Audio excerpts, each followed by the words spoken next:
pen, not a pencil. Write your name at the top of the paper and then number your paper 1 through 12. Now, it's very important you write in pen because we're going to be correcting our test at the end and you'll be turning in this test for a grade. So I'll give you a minute to do that. Pause the video if you need to right here and fill out your paper.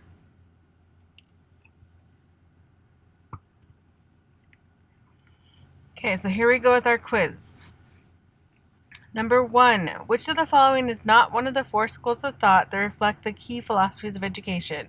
And for your answer, you just need to write the letter. Is it A, idealism, B, realism, C, perennialism, or D, existentialism? These are the schools of thought. Which one is not one of the schools of thought? A, B, C, or D? Write your answer down. We're going to move on to the next question. Which of the following is not a behaviorist technique? A, expulsion, B, behavioral contracts, C, positive reinforcement, or D, consequences? Again, just write the letter down for the answer you select. A, B, C, or D.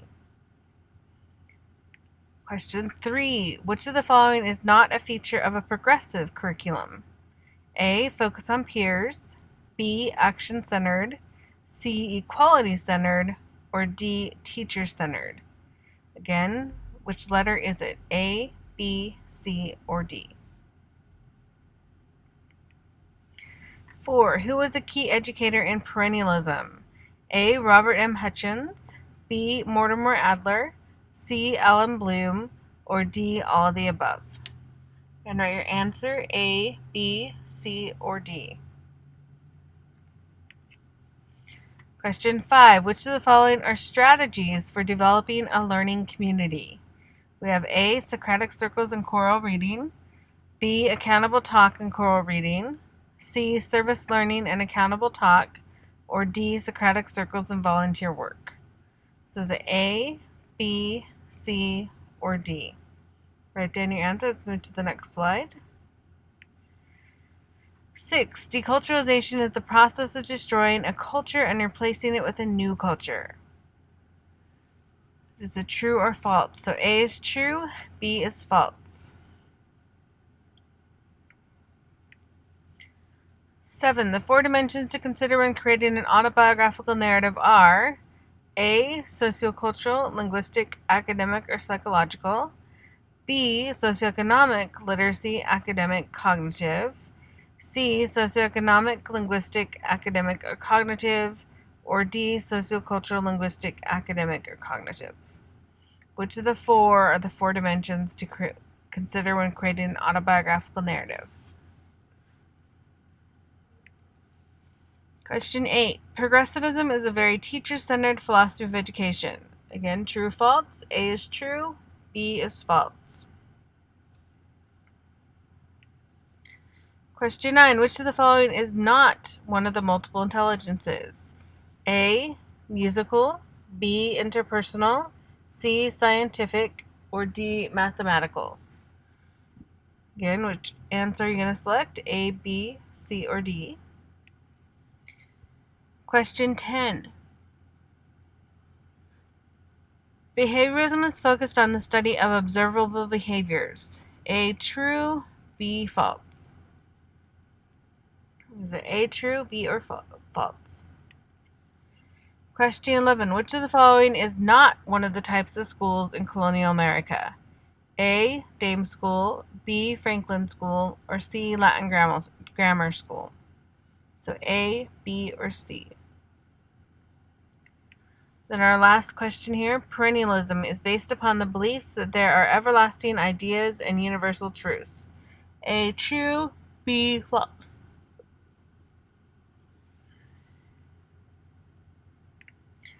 Alright, so now we're going to go ahead and correct your test. I need you to make sure you're filling that university honor code and not changing any answers. That's why I asked you to write in pen. If you answered correctly, go ahead and put a check over the number. If you answered incorrectly, put an X over the number. When you're done correcting your test, you're going to count up the number correct and write it at the top, and then take a picture of your test and submit it online. So let's go ahead and correct. Question 1. Which of the following is not one of the 4 schools of thought that reflect the key philosophies of education? The answer is C. Perennialism. This is one of the philosophies of education, not a school of thought. 2. Which of the following is not a behaviorist technique?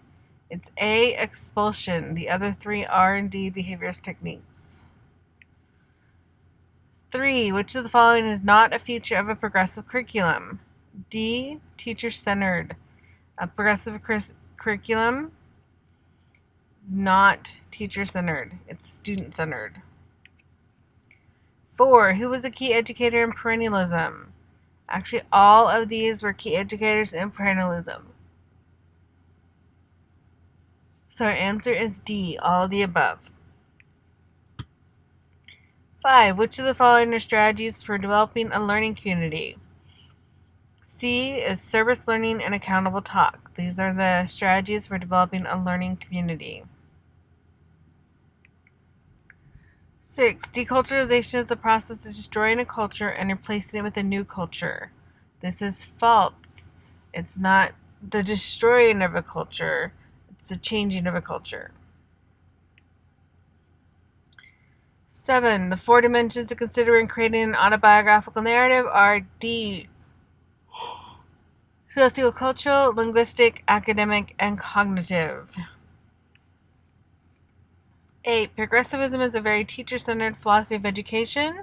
That is false. Progressivism, kind of like we just answered earlier, is a very student-centered philosophy of education. 9. Which of the following is not one of the multiple intelligences? It's C, scientific. That is not a multiple intelligence. 10. Behaviorism is focused on the study of observable behaviors. That is true.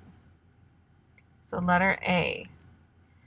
11. Which of the following is not one of the types of schools in colonial America? It is B, the Franklin School. Dame School and Latin schools were types of schools in colonial America, not Franklin. 12. Perennialism is based upon the belief that there are everlasting ideas and universal truths. That is true.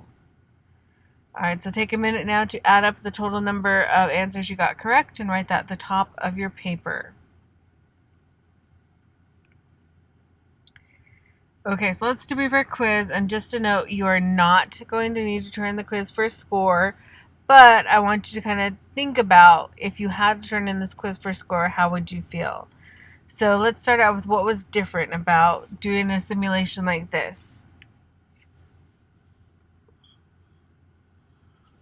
Well, first is very behavioristic in the sense that it was a program learning or engineered classroom. I set up a specific conditions for you. You're going to take a quiz. You have to follow these certain steps. It's very much about stimulus response. Here's the question. Give me an answer. Knowing that you had to do this type of quiz, how are you feeling? Knowing you had to submit an individual grade, did it change your approach? Let's look at how you felt when getting ready for the quiz, like writing out questions 1 through 12. Some of you might have been thinking, I really don't like Dr. Perez. She didn't tell us we're having a quiz. We don't have time to get ready for it. So it's kind of that behavior modification going on. And then when you're actually taking the quiz, depending on how you're doing, you might have felt very positive, or you might have felt very frustrated. Again, not having had preparation time or knowing the quiz is going to take place. Knowing that you might have to turn in for a grade is probably a little frustrating. And then as the results are being shown, I kind of just quickly gave you information or feedback about that, but you really didn't have a lot of information. So how did that make you feel? Was it beneficial? Why or why not? So this quick simulation was really an example of behaviorism in practice.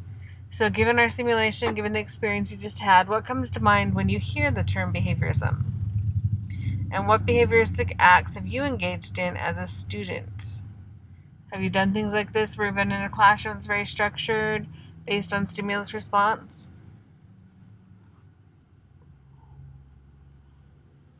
And can you think of other examples of behaviorism you've seen applied in the classroom? Maybe in the elementary classrooms, if you've been in elementary classrooms, middle school, high school, or even at the university level. What kind of behavioristic acts have you seen university professors implement?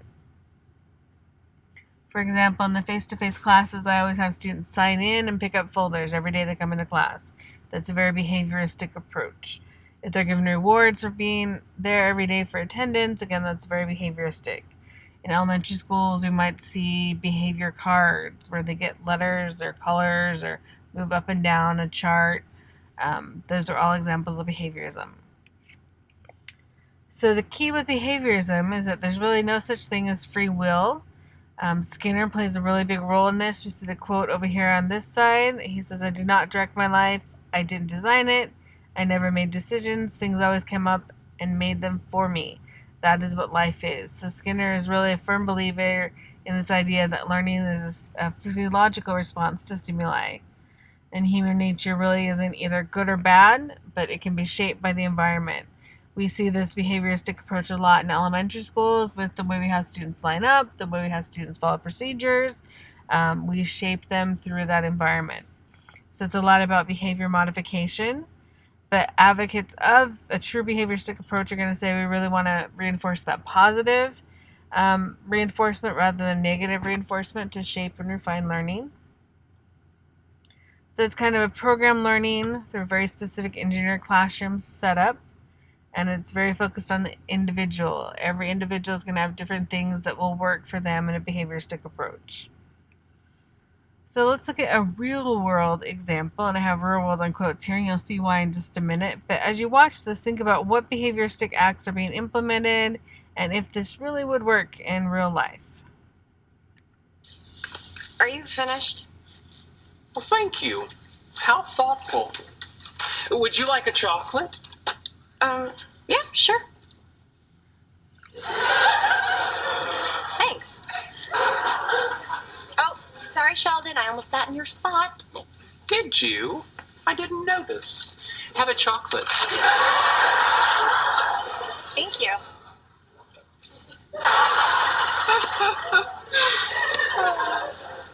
You're here a lot now. Oh, am I talking too much? I'm sorry. Zip. Thank you. Chocolate? Yes, please.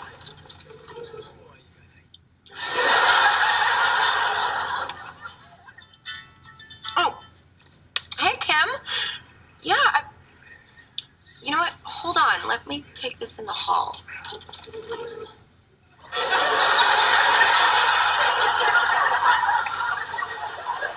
You'll never guess who they got to replace you at work. Okay. I know what you're doing. Really? Yes. You're using chocolates as positive reinforcement for what you consider correct behavior. Very good. Chocolate?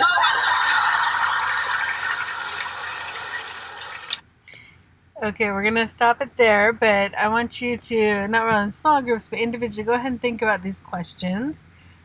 Do you think positive reinforcement, we saw it being applied in the video, how was that done? Do you think chocolate is really an effective tool? Can we give people chocolate and get them to change their behaviors? Is it a valid example of operant conditioning?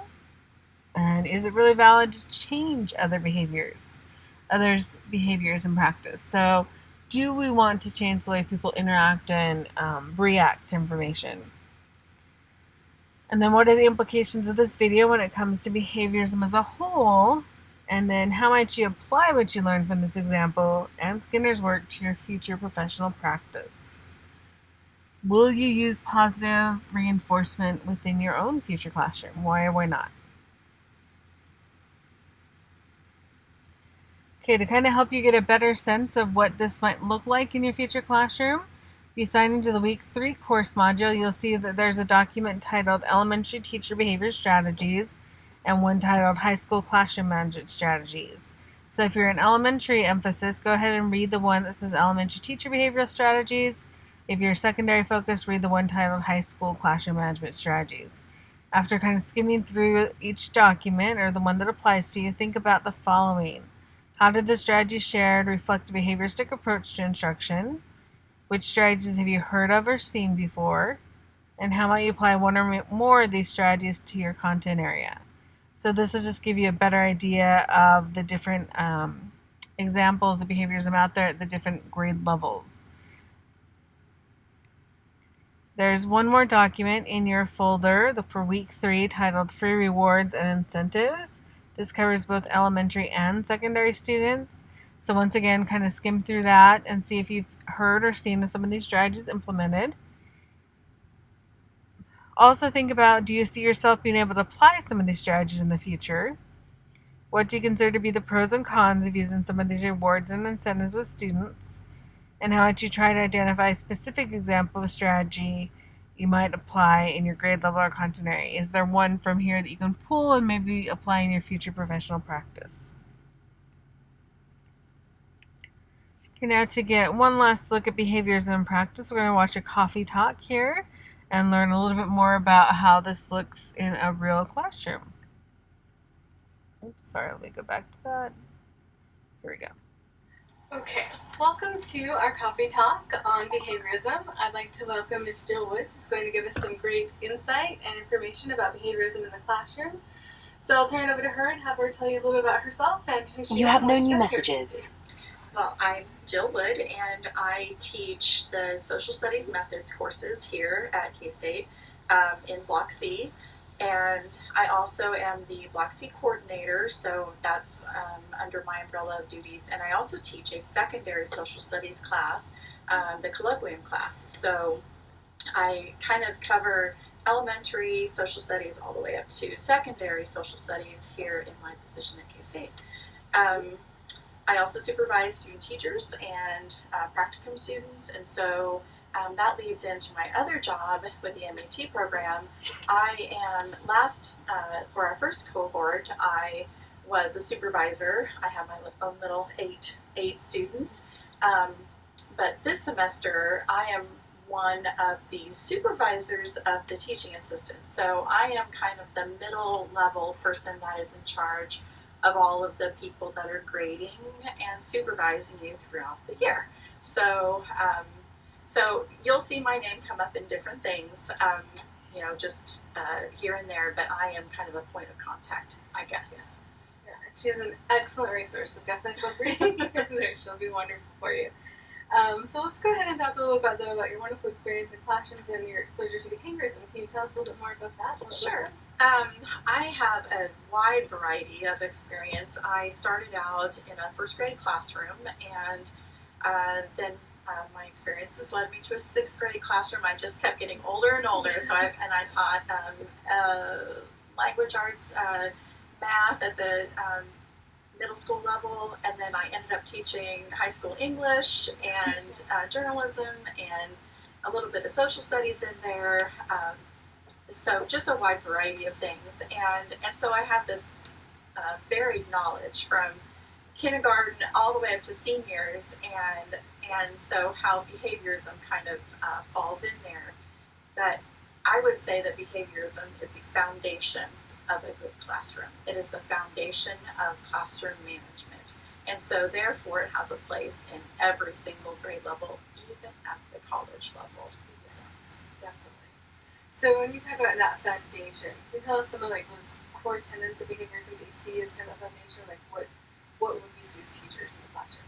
Okay, so having a structure, having a routine, having rules, having knowing the expectations that you have for students, and then devising rules that kind of meet those expectations. The positive reinforcement, kind of that reward system, the behavioral system, whether it be kind of the colored cards or the clips or something where students know where they are on your expectations, if they are meeting your expectations or not. And that is that behavior that you're trying to reinforce throughout. You want them to stay at that upper level, that happy, nice level where everybody's following the rules. But they also need to know where that cutoff is. And so having those rules established, and that's very important, but also having kind of classroom rewards, that go along with that. So not just individual, but classroom. And also, I think that a big thing is just a consistency. There needs to be a consistency throughout the classroom. If these are the rules in this area, then these are also the rules in this area, and I'm going to reinforce the rules. The other teachers in the classroom are also going to reinforce the rules, so everybody is kind of on the same page. So those are kind of those basic tenets of behaviorism that I see in the classroom. Yeah, I think that's really important to get to that behaviorism, see that consistency. I think a lot of teachers will start out too with that very kind of external, reinforcement through like the rewards that are tangible. But the goal hopefully would be moving more towards that internal type of reward system. Can you maybe talk about how you see that before?